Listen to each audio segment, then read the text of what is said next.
வணக்கம் அன்பான விநாயகர் அடியார்களே. வருகின்ற 14ஆம் தேதி 4ஆம் மாதம் 2026 அன்று சித்திரை வருடப்பிறப்பு, அதாவது தமிழ் வருடப்பிறப்பு. முதற்கண் புது வருட வாழ்த்துக்களை தெரிவிப்பதுடன் நான் ஸ்ரீ டாக்டர் திருமணிசாமி சிவானந்தா உங்களுடைய இணைந்திருக்கிறேன். இந்த வருகின்ற 14ஆம் தேதி 4ஆம் மாதம் 2024 செவ்வாய்க்கிழமை அன்று பகல் 11 மணி, அதாவது காலை 11:14:20 என்ற அடிப்படையிலே அந்த நேரத்திலே காலையிலே பராபவ வருஷம் பிறக்கிறது. தேய்பிறை துவாதசியில் சதய நட்சத்திரம் 4ஆம் பாதத்தில் மிதுன லக்னத்தில் பிறக்கின்றது இது பராபவ வருஷம்.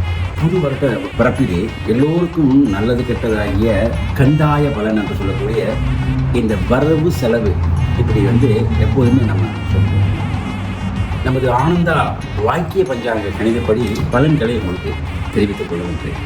சுருக்கமாக இந்த சித்திரை மாத வருஷ பிறப்பு, அதாவது பராபவ வருஷத்தில் பலன்களை, ராசி பலன். பொதுவாகவே இந்த ஆண்டு மழை காலம்ங்கிறது மழை ரொம்ப அதிகமாகும். பின்காலத்தில், அதாவது மார்கழி மாசத்திலே பிற்பகுதியிலே மழை தாக்கம் அதிகமாகும். மத்திய கிழக்கு நாடுகளிலே நடைபெறுகின்ற பதற்றங்கள், இப்போது நடைபெறுகின்ற யுத்தங்கள் ஓரளவுக்கு உறைந்தாலும் முற்றிலும் அது மாறும். புதிய தொழில் முன்னேற்றங்கள் நடைபெறும். இணையவழி மோசடிகள் அதிகமாக இணையவழி மோசடிகள்ல நிறைய ஈடுபடுவாங்க. நவீன மாற்றங்கள் அடையும். சச்சரவுகள் இருக்கத்தான் செய்யும். இப்போது ராசி பலன், அதாவது 12 ராசிகளுக்கான சுருக்கமான பலன்களை நான் உங்களுக்கு தெரிவித்துக் கொள்கின்றேன். மேஷ ராசி அன்பர்களே, வருகின்ற இந்த சித்திரை மாச வருஷ பிறப்பிலே தொடர்ந்து நல்லது கெட்டது மற்றும் கஷ்டங்கள் நஷ்டங்கள் ரெண்டுமே கலந்து உங்களுக்கு நடைபெறும். இருந்தாலும் இந்த சித்திரை முதற்கொண்டு அங்கே ஜூன் மாதம் வரையில 6ஆம் மாதம் வரைக்கும் ஓரளவுக்கு பலன்கள் தடுமாறினாலும் அதுக்கப்புறமாக ஓரளவுக்கு நல்ல பலனை எதிர்பார்க்கலாம்.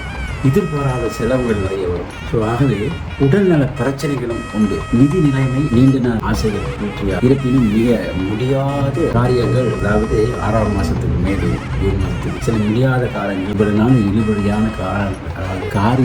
இழுபறியான காரியங்கள் நடைபெறும். எதையுமே திட்டமிட்டு செயல்பட வேண்டும். வீட்டிலே, அதாவது புது பொருள்கள் சேர்க்கைகள் எல்லாம், புது வாகனங்கள் வாங்கக்கூடிய வாய்ப்புகள் உள்ளது. தொழில் வியாபாரம், தொழிலாக இருந்தாலும் வியாபாரமாக இருந்தாலும் ஒரு சிறு முன்னேற்றத்தை ஏப்ரல் மாதம், அதாவது சித்திரை மாதத்துக்கு அப்புறம் 6ஆம் மாதம் வரைக்கும் உங்களுக்கு நல்ல ஒரு காலம் அமையும். ஆகவே ரெண்டுமே கெட்டது நல்லதும் உடல் நலத்தை ரொம்ப கவனமாக பார்த்துக்கிறது. உங்களுக்கு பரிகாரம் இருக்கலாம். பரிகாரம் என்று சொன்னாலே முருகனை மனதார வழிபட்டு அவருடைய ஆசை அனுகிரகம் தான் எல்லாம். அடுத்தது ரிஷபராசி அன்பர்களே, உங்களுக்கு இந்த ஆண்டும் அடுத்த ஆண்டும் சனியினுடைய பார்வை, அதாவது 11ஆம் இடமாக அமைவதால் பெற்றோரின் ஆரோக்கியம் கொஞ்சம் கவனமாக இருக்கும். உங்களுடைய பெற்றோருடைய ஆரோக்கியம் கொஞ்சம் கவனமாக இருக்கணும். துர்கை அம்மனுடைய வழிபாடு சிறந்ததாக கருதப்படும். வயிறு சார்ந்த பிரச்சனைகள் ஏற்படுவதால் புதிய மருத்துவரை கவனிக்கிறது ரொம்ப நல்லதாக தென்படுது. உங்கள் வெற்றிக்கான பெருமை, இவ்வளவு நாளும் கஷ்டப்பட்ட பலன்கள் ஓரளவுக்கு இந்த ஆண்டு, அதாவது இந்த சித்திரை ஆண்டில் இருந்து சனீஸ்வரனுடைய பார்வை நல்லாக இல்லாவிட்டாலும் ஓரளவுக்கு நன்மை. புதிய முதலீடுகள், நிலம் வாங்குதல் போன்ற சந்தர்ப்பம் உங்களை தேடி வரும். எண்ணற்ற சொத்துக்கள் இருந்தாலும் சரி, ஒரு முழுமையான ஒரு தீர்வு சட்ட ரீதியாக நீங்கள் அதை திருப்ப முடியும். அதாவது இவ்வளவு ஈடுபட்ட நிலப்பரப்புகளுக்கு தீர்வதற்கு வாய்ப்பு இருக்கின்றது. ஆகவே துர்க்கையினுடைய வழிபாடு இருந்தாலும் உங்களுக்கு நிறைய விஷயங்களை நீங்கள் வெற்றி பெறுவீர்கள். வெளிநாட்டுக்கு போகக்கூடிய வாய்ப்புகள் இருக்கின்றன. மாணவர்களுக்கு மேலதிகமாக படிக்கக்கூடிய மேல் படிப்புக்காக போக வேண்டிய வாய்ப்புகள் இருக்கின்றன. இந்த சந்தர்ப்பத்திலே நீங்கள் யாரையும் நம்பாமல் உங்களை நீங்கள் நம்பியிருக்க. ஆகவே உங்களுடைய இறை வழிபாட்டையும் இறை சிந்தனையும் கொண்டு நீங்கள் நல்ல ஒரு வாழ்க்கையை அமைக்கப் போகிறீர்கள். இந்த வருஷம் நல்ல காலம் என்று தான் சொல்ல வேண்டும் உங்களுக்கு. ஆகவே நல்ல தீர்வுகள் கிடைக்கும். பெரியோர்களுடைய ஆசீர்வாதம், தொழில் வியாபாரத்திலே எதிர்பாராத வரவு கிடைக்கும். பரிகாரம் என்று சொன்னாலே உங்களுக்கு துர்க்கையம்மனுடைய வழிபாடு இருந்தாலே போதும். மிதுன ராசி அன்பர்களே, இந்த ஆண்டு ரொம்ப ஓகோன்னு இல்லாமல் ஓரளவு நல்ல பலன்களை கலந்துதான் எங்களுக்கு, அதாவது தீய பலன்கள் குறைவாக இருக்கும். ஆனால் இருந்தாலும் நம்ம 100% சக்ஸஸாக எதிர்பார்க்க முடியாது. இந்த ஆண்டு பாதியிலே, அதாவது சித்திரை மாதத்துக்கு அப்புறம் சித்திரையிலிருந்து ஒரு 7ஆம் மாதம் 8ஆம் மாதத்துக்கு ஓரளவுக்கு நல்ல பலனை நீங்கள் எதிர்பார்க்கலாம். மனதிலே எழும் புது எண்ணங்களால் சில பிரச்சனைகளை உங்களுக்கு நடக்க நேரிடும். ஆகவே சில சந்தர்ப்பங்களிலே நம்ம அமைதியாக போகிறது தான் நல்ல. கால நேரங்களை கவனித்து நீங்கள் எதையும் பேச வேண்டும். குரு பேச்சுக்கு அதுக்கப்புறம் 7ஆவது மாதம் ஜூன் ஜூலை மாதத்துக்கு அப்புறம் குடும்ப உறவுகள் ஒற்றுமைகள் கொஞ்சம் நல்லா வரும். அதே நேரத்தில் சில வெற்றிகளையும் கெட்டக்கூடிய குரு பகவான் உங்களுக்கு உறுதுணையாக, குருவனுடைய பாதை உங்களுக்கு நல்லா இருக்கக்கூடியாக மிதுனராசிக்கு நீங்கள் எப்போதுமே நல்லவர்களை நம்பி மோசம் போடுறோம். ஆகவே நல்லவர்கள் என்று வேஷம் போட்டு வருவர்கள் உங்களை ஏமாற்றியிருக்கும். இனிமேலும் அந்த சந்தர்ப்பத்தை நீங்கள் கொடுக்காதீர்கள். ஆகவே யாரை பார்த்தாலும் ஓரளவுக்கு எட்ட நின்றே பழக வேண்டும். தீர விசாரித்து பழகினார் சந்தர்ப்பத்திலே எதையுமே நிதானமாக கடைபிடிங்கள். பரிகாரம் என்று சொன்னால் பெருமாளை துளசி மாலை சாற்றி வழிபட்டீங்கன்னா ஓரளவுக்கு நல்ல பலனை பெறலாம். கடகராசிக்காரர்களே, இந்த ஆண்டு அதாவது சித்திரை மாதத்திலேயே உங்களுக்கு பங்குனி சித்திரையிலேயே உங்களுக்கு நல்ல யோகமான காலம் என்று தான் சொல்ல வேண்டும். சில அதிரடியான அதிர்ஷ்டங்களை கொண்டு வந்திருக்கு. இப்போ அதாவது சித்திரை மாதம், சித்திரை வைகாசி ஆணியெல்லாம் உங்களுக்கு நல்ல ஒரு பலன்கள் உண்டு என்று தெரிவிக்கலாம். குடும்பத்திலே உறவுகள் நல்ல குடும்ப உறவினர்களோ உங்கள் குடும்பத்திலே அதாவது கணவன் மனைவியிலேயே சிறந்து ஓடுகின்றது. சகோதரர்களுக்கு நல்ல ஒரு முன்னேற்றத்தை காணப்படும். வாழ்க்கையிலே நேர்மையான ஒரு விஷயம் நடக்க போகின்றது. அதாவது சில மாற்றங்கள் நடக்கும். நல்ல ஒரு வழியை காண்பிக்கிறது. சில பேர் உங்களுக்கு உதவி செய்வார்கள். எதிர்பாராத பணம் உங்களுக்கு மருத்துவ செலவுகளுக்கு கொஞ்சம் செலவு பண்ண வேண்டிய அவசியம் இருக்கின்றது. வீடுமனை பழுது பார்ப்பதிலேயும் பணங்கள் தவிர்க்க முடியாமல் செலவு செய்ய வேண்டிய சூழ்நிலை. உங்களுடைய உடல் நலத்தை பாதுகாக்க வேண்டும். உடல் பயிற்சி முக்கியமாக சில வாயு சம்பந்தமாக நோய் உபாதைகளும் கடைசி அதாவது பிற்பகுதியில் ஏப்ரலிருந்து ஒரு 3 மாதம் கழிச்சு பிற்பகுதியிலே உடல் உபாதைகள் வரக்கூடும். அதை நீங்கள் கவனமாக கவனிக்க வேண்டும். வாராகியுடைய அனுக்கிரகம் உங்களுக்கு எப்போதுமே கடகராசிக்காரர் வருகின்ற சித்திரை புத்தாண்டிலே உங்களுடைய பலனின்படி ஒரு அனுபவமான பலனை தான் எதிர்பார்க்க முடியும். 9ஆம் இடத்திலே சனி இருக்கின்றார். பொருள் பகவான் நல்ல இடத்திலே வருகிறார். அப்போ உங்களுடைய பலன் இரட்டிப்பாக உங்களுக்கு நல்லாக இருக்கும். எதையுமே குடும்பத்தினுடைய கலந்து ஆலோசித்து முடிவெடுப்பது நன்று. நல்ல நண்பர்கள் இருந்தால் அவர்களுடைய ஆலோசனைகள் உங்களுக்கு தேவைப்படுகின்றது. ஆகவே கடகராசிக்காரருக்கு இந்த வருடம் நல்லாகவே சிம்ம ராசிக்காரருக்கு பார்க்க போனால் இந்த வருஷம் ஓரளவுக்கு மந்தமாக அடிமட்டத்துக்கு போகப்பட்டாலும் கொஞ்சம் கஷ்டங்களை தாங்கக்கூடிய மனப்பக்குவத்தை நம்ம உருவாக்க வேண்டும். கணேசனுடைய பார்வை சரியில்லை, குருவினுடைய பார்வையும் சரியில்லை. ஒரு வேலை கடைசி காலகட்டத்தில் அதாவது வருகின்ற 7ஆம் மாதத்துக்கு அதுக்கு அப்புறம் ஜூலை மாதம் ஜனவரி மாதம் வரைக்கும் உங்களுக்கு நல்ல காலத்தை இறைவன் உங்களுக்கு கொடுப்பார். ஆனால் இருந்தாலும் சில தடுமாற்றங்கள் மனசிலே உண்டாகி கவலைகளுக்கு உண்டாக வேண்டிய சூழ்நிலை. ஆகவே உடம்பை பொறுத்தவரையிலே உங்களுக்கு கொஞ்சம் கவனமாக இருங்கள். மற்றவர்களுக்கு மத்தியஸ்தம் செய்கிறேன்னு சொல்லி வீணா வம்பல் மாட்டீர்கள். சிம்மராசிக்காரவை எப்போதுமே நான் எதையும் சாதிப்பேன் என்கின்ற ஒரு நல்ல ஒரு முடிவு இருந்தால் கூட நல்ல ஒரு பாக்கியம் இருந்தாலும் கூட இந்த நிலைமையிலே யாருக்காகவும் கையெழுத்து போடவோ ஜாமீன் போடவோ போகாது. சூரிய பகவானை வழங்குகிறேன். அப்போ உங்களுக்கு சூரிய பகவானுடைய அனுக்கிரகம் வந்து இந்த வருஷம் உங்களுக்கு முக்கியமாக தேவைப்படும். கன்னிராசிக்காரர்களே, மன அழுத்தத்தின் வெளியிலே நீங்கள் குடும்பத்தினுடைய கவனத்தை கொண்டு வர சில நேரத்திலே நமக்கு நேரம் சரியில்லைன்னு சொன்னால் குடும்பத்துக்குள்ளே பிரச்சனைகள் அதிகமாக கொண்டாடும். உங்களுடைய சகோதரங்களோ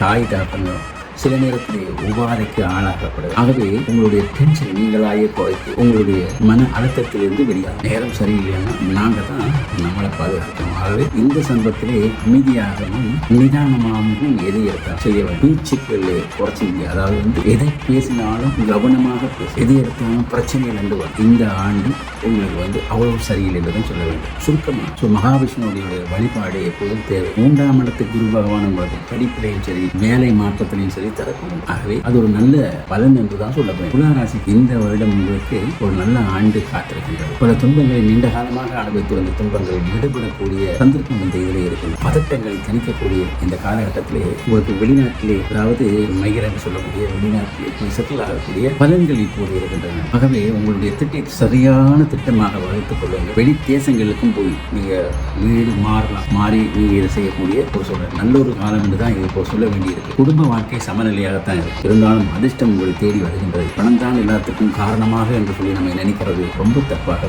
புரிந்து கொள்ளாமல் குடும்பத்தையும் கவனிக்க வேண்டும். உங்களுடைய கணவன் மனைவி பிள்ளைகள் பெற்றோர்கள் நிச்சயமாக நீங்கள் பார்க்க வேண்டும் என்பதை இந்த தருணத்திலே தெரிவித்து தொழில் வியாபாரத்தில் நல்ல ஆதாயம் பெறலாம். உங்களுடைய வழிபாட்டுகளை செஞ்சீங்கன்னா இன்னும் மேலே வளரக்கூடிய சந்தர்ப்பத்தை உண்டார். 10ஆம் இடத்தில் கூறிய வருகின்றார். அது ஒரு நல்ல பலனை கொடுக்கக்கூடிய ஒரு இதுதான். அது வீட்டை விட்டு வெளியே போக சொல்லுவாங்க. இல்லைன்னா வீடு மாறி போகலாம். சந்தர்ப்பங்களில் 10ஆம் இடத்து குரு எப்படி இருந்தாலும் கொஞ்சம் மாற்றங்களை கொண்டு வருவான். விருச்சிக ராசிக்காரர்களே, இவ்வாண்டு சித்திரை மாசத்துல இருந்து எவ்வளவோ பாடுபட்டு கடைசியில் ஒண்ணுமே இல்லை என்ற நிலைமையில புலம்பிக் கொண்டே இருக்கின்றது. ஆனால் இருந்தாலும் இந்த ஆண்டு ஓரளவுக்கு ஒரு நல்ல பலத்தை கருத்திருக்க வேண்டும். ஆனால் சில சந்தர்ப்பங்களில் மனதை தளர விட வேண்டிய சூழ்நிலை. என்ன செய்யறது? வாழ்க்கை ஓட்டியாகணுமே என்று சொல்லி வேலை கஷ்டமா இருந்தாலும் வேலைக்கு போக வேண்டும். ஆகவே உங்களுக்கு குருவனுடைய பார்வை நல்லா குடும்பத்துக்காகவே நீங்க தியாகங்கள் நிறைய செய்ய வேண்டிய சந்தர்ப்பம். குடும்ப மகிழ்ச்சியை ரொம்ப எதிர்பார்ப்பீங்க. ஆனால் சில நேரம் அது கிடைப்பதில்லை. இந்த ஆண்டு இந்த சித்திரை வருஷப்பிறப்பு பலன்படி உங்களுக்கு ஓரளவுக்கு நல்ல பலன்களை தான் பார்க்க வேண்டும். 5ஆவது இடத்தில் சனி பகவான் செஞ்சரிப்பால் மன அழுத்தம் சஞ்சலத்துக்கு ஆளாக வேண்டி 5ஆம் இடத்துல சனி இருக்கு. கடைசி 2 மாசங்களும் ஒரு பின்னடைவு இருக்கின்றது. அதாவது இப்போ நல்ல காலங்கள் இருக்கின்றது, இப்போ நல்ல காலமாக தான் இருக்கும். அப்போ ஏற்கனவே அடுத்த தை மாசி, அடுத்த வருஷம் தை மாசிலே கொஞ்சம் பின்னடைவு, எல்லாத்திலேயுமே பின்னடைவாக தான் இருக்கும். வேலையில இருந்து கிடைக்கிறது சில கிடைக்கிற மாதிரி இருக்கும், ஆனால் உங்களுக்கு கிடைக்காது. இந்த சந்தர்ப்பத்திலேயே நீங்கள் பரிகாரம் சொன்னால் சிவனை வழிபட்டு உங்களுடைய பலனை மேன்மேலும் ஓங்க செய்யுங்கள். கடவுள் என்றைக்கும் ஆகவே இறைவனுடைய அனுக்கிரகம் இருந்தால் எந்த நாள் இருந்தாலும் நல்ல மேலுக்கு வரக்கூடிய சந்தர்ப்பம் இருக்கு. 5 சனி இருக்கிறவரைய பிள்ளைகளுடைய கவனத்தை கொஞ்சம் பார்த்தீங்க, பிள்ளைகள் பாதிக்கப்படுவார். தனுசு ராசிக்காரர்களே இந்த வருஷம் ரொம்ப சோம்பேறியா, எப்போதுமே சோம்பேறியா இருந்தாலும் இன்னமும் அதிகமாக சோம்பேறித்தனமாக உடம்பு உபாதைகளை இடம் கொடுக்காது. இப்போ நமக்கு நேரம் சரியில்லை என்றால் நம்ம தான் கொஞ்சம் முடிந்திருக்கும், எந்திரிச்சு நம்ம அடுத்த வேலையை பார்க்கணும். எப்போதுமே நேரம் சரியில்லை அப்படின்னு நம்ம இருந்தோம்னா என்னைக்கும் அது சரி இருக்காது. வருகின்ற இந்த சித்திரை மாசத்தில் இருந்து ஓரளவு நல்ல பலனை நம்ம பெறக்கூடியதாக ஆபரணங்கள் வரத்தான் செய்ய தனுசு ராசிக்காரர்களுக்கு சொல்ல வேண்டிய அவசியமே இல்லை. கடந்த ஆண்டு கொஞ்சம் சிறப்பாக தான் இருந்து, இந்த ஆண்டு கொஞ்சம் மந்தமாகத்தான் அதிர்ஷ்டம் வரும். அதுக்கப்புறம் கொஞ்சம் மந்த நிலை இப்படி மாறி மாறி இருக்கிறபடியால் உங்களுக்கே நீங்கள் குழந்தை போயிருக்கீங்க. ஆனாலும் உங்களுடைய வேலை பழு சுமையால் உங்களோட மன அழுத்தங்கள் நிறைய நரம்பு சம்பந்தப்பட்டமான பிரச்சனைகள் வரும். உங்களுடைய அதாவது நட்சத்திர தேவதைகளை வணங்குங்கள். ராகவேந்திரரை மனதில் நினைத்துக் கொண்டு நல்ல பலன்களை எதிர்பார்க்கும். மகர ராசிக்காரர் இப்போது உங்களுக்கு சனீஸ்வரனுடைய யோகம் நல்லாது. அந்த யோகத்திலேயே சில பேருக்கு தாய் தகப்பனுடைய கவலை இருக்கு. எப்போதுமே தன்னைத்தான் உணராது மற்றவர்களுடைய வாழ்க்கையை நினைத்து ரொம்ப செஞ்சிருப்பீங்க. ஆனால் உங்களுக்கு அந்த எதையும் செஞ்சது வந்து ரொம்ப குறைவாகத்தான் இருக்கும். ஆகவே இந்த ஆண்டு உங்களுக்கு நல்லா இருப்பது அதாவது யோகமான காலம், படு ஜோரான காலம் சொல்லுவது. அடுத்த நாட்டுக்கு போறது, வெளிநாடுகளுக்கு பயணம் செய்வது, இந்த மாதிரியான சந்தர்ப்பங்கள் உங்களுக்கு நிறையவே மற்றவர்களுடைய வாழ்த்துக்கும் நிறைய கிடைக்கும். பணம் சம்பாதிப்பதில் ரொம்ப யோகமாக அதிர்ஷ்டங்கள் தானாக உடல் உபாதைகளில் கொஞ்சம் கவனமாக இருக்க மகர ராசிக்கு அது பெரிய பிரச்சனை. சனீஸ்வரன் யாரையாக முடிந்தாலும் கூட உங்களுடைய சொந்த வீடாக இருக்கின்றபடியாக உங்களை பாதிக்க மாட்டாங்க. குரு நல்ல இடத்திலேயே இருக்கின்றாங்க. இப்போ நீங்கள் ஓரளவுக்கு நல்ல பலனை எதிர்பார்க்கலாம். சேமிக்கிறது ரொம்ப குறைவாக தான் இருக்கும். இந்த வருஷம் கொஞ்சம் எதிர்பார்க்குறது எவ்வளவுதான் பணம் வந்தாலும் பத்தலை அதுதான் வாழ்க்கை.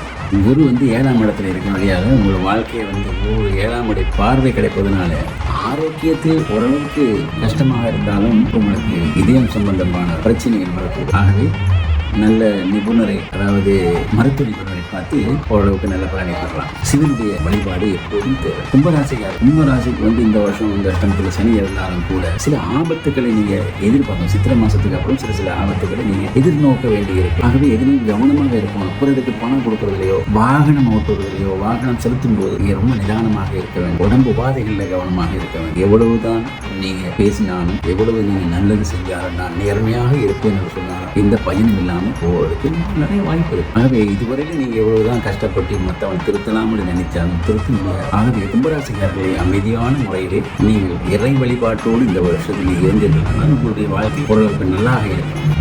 மற்றவர்களுடைய சிந்தனையை விட்டு உங்களுடைய சில நேரத்தில் சுயநலமாக இருப்பார்கள். அதே மாதிரி இந்த வருஷம் நீங்கள் சுயநலமாக இருக்க வேண்டிய சூழ்நிலை. ஜென்மத்தில் இருந்து விலகி ஜென்மச்சனி 6ஆம் இடத்துக்கு குரு பகவான் வரும். ஜென்மச்சனியிலிருந்து 6ஆம் இடத்துல குரு பகவான் வரும். அதாவது உங்களுக்கு நல்ல காலம் கிடைக்கும் என்று சொல்லலாம். 2ஆம் இடத்தில் அமரப்போகின்றான். அமைதியான முறையில் இருந்து நல்ல பலன்களை பெற வேண்டும். வைரவருடைய அனுக்கிரகம் உங்களுக்கு எப்போது வரும் பரிகாரமாக நீங்கள் வைரவரை வரைவிடலாம். ராசிகளிலே கடைசி ராசியாக மீன ராசிக்காரர்கள் இந்த 2026 சித்திரை வருஷத்திலேயே உங்களுக்கு பல சந்தர்ப்பங்களிலேயே உங்களுக்கு அடி சரைக்கத்தான் வரும். ஆகவே அடுத்த வருஷம் தான் உங்களுக்கு நல்லதாக அமையுமே தவிர மீனராசிக்காரசி இந்த வருஷம் அவ்வளவு நல்லது. ஜூன் 6வது மாசத்துக்கு மேல குரு பகவானுடைய மாற்றத்தினாலே கொஞ்சம் ஓரளவுக்கு நிம்மதி அடையும். பணம் வருது எங்க போறோம்னு தெரியல. இந்த மாதிரியான நிறைய பிரச்சனைகளோடு நாங்கள் எதிர்பார்க்க வேண்டிய சூழ்நிலையில் இருக்கிறது. ஆகவே மீனராசிக்காரத்தை எதிலேயுமே நழுவி போனாலும் சில காலகட்டத்திலே காலம் சரியில்லைனாக்க நாங்கள் அமர்ந்து மற்றவர்களுக்கு போட்டி போட்டு பேச வேண்டிய அவசியம் இல்லை.